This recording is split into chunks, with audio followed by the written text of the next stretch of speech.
Madison. How are you today? Hi. I'm just like a little overwhelmed with my life, so I wanted to see if I could come and talk to you and maybe get some advice. Okay, so like finals is coming up and everything, and I was home for break. And while I was home, my parents sat me down, and they like never do this. Like I was super stressed, and they told me that my dad had a tumor in his ear. He's been having like hearing problems, and we all just like made fun of him because we were like, Dad, you can't hear, like whatever. But then like we found out he had like a ping pong ball like sized tumor in his ear that was starting to push against his brain. So he has to have like a huge surgery to like remove it, and like he's definitely gonna lose all the hearing in his ear, and he might lose like balance and like control of his facial like movements, and he's gonna be like out of work for a long time. And they're trying to like plan the surgery and all of this stuff, and I've never really had to deal with like a huge like family thing like that that's so serious, and like I'm super close to my family. So like coming back to school, it's like I'm trying to focus on finals and like get good grades, but I'm having a hard time like focusing in school and controlling my stress.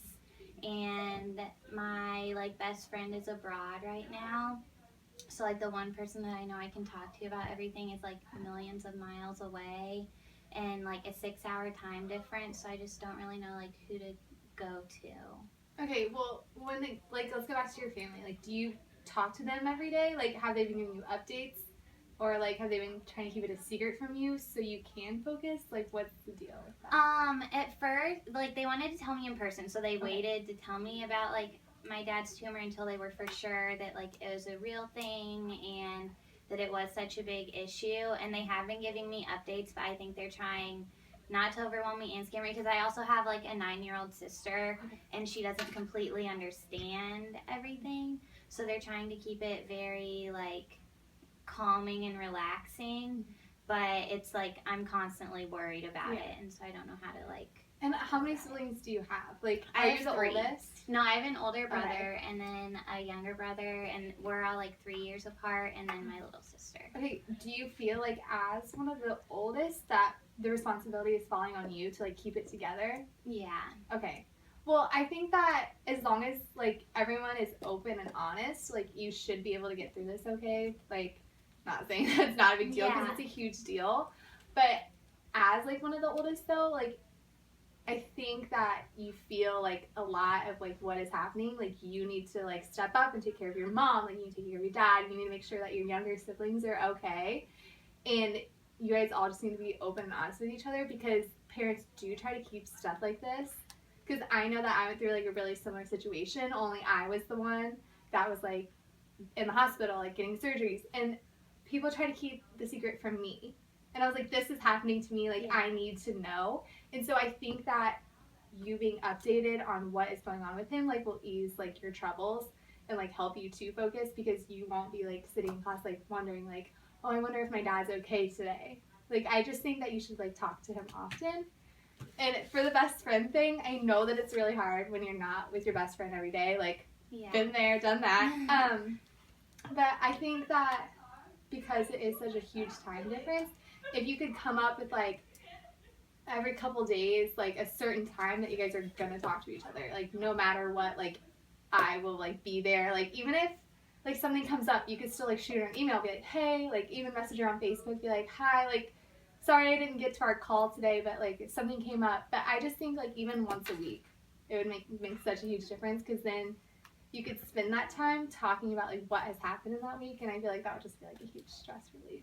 I think that would help me a lot, because I feel like I don't really have anybody to go to, because I don't want it to like, I'm not somebody to complain or like show my problems to everybody, because I don't want people to feel like bad for me or be like, oh, like we need to be careful around her because she's going through like a really emotional time. I just don't want to like express that, even though it is like always on my mind. So I feel like that's a good idea, that I should just like set aside time that I can talk to somebody that I don't mind like showing my emotions to. I guess. But like kind of going back to my like family thing, like they are like my biggest supporters.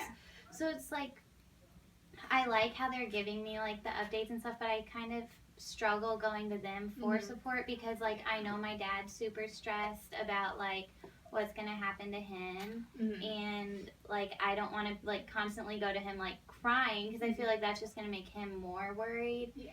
And so I don't really know like how to like approach that situation. Okay, do you mean like you're worried to go crying to him about his situation? Yeah. Okay. I think honestly, like from my own experience, people coming up to me and like saying what they were really feeling like really helped me a lot instead of me having to just like, I felt isolated because no one would tell me anything that was going on. They wouldn't tell me how they were feeling. All they just wanted to know was how I was. And like after a while, I got so tired of being like, I'm fine, I'm fine, I'm fine, I'm fine. Like having someone else say like, I am like, this is how I'm feeling, like tell me like it's gonna be okay, like basically. And I would be like, yes, thank you for being honest and like treating me like I'm still the person that I was before all of this happened. You know what I mean? So just like kind of talk to my dad about how Yeah. I'm worried, and I don't think it'll stress him I out. mean, he might be stressed, but Yeah. it's just the situation. Like, I personally felt like, oh.